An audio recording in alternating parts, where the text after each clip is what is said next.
V nedeljo smo končno slišali tudi priznanje predstavnika enega od vodilnih slovenskih trgovskih podjetij oziroma trgovskih verig.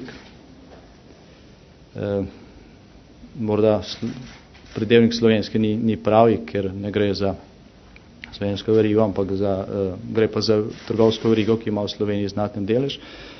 Ta je dejal, da so v času, ko je veljalo v Sloveniji neka zaveza glede prevzema evra, zadrževali cene in da so potem, ko je Slovenija stopila v evro, ko je bilo konec te zaveze, verjetno tudi konec obdobja dvojnega označevanja cen, to zadrževanje cen nadoknadili.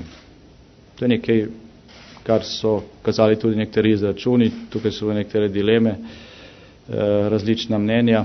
V nedeljo se je prvič zgodilo nek televizijski oddaji, da je predstavnik ene od pomembnih trgovskih verig to dejstvo priznal. Potrošniki pa so to itak že v lanskem letu sami opazili. Niso pa seveda poznali razlogov.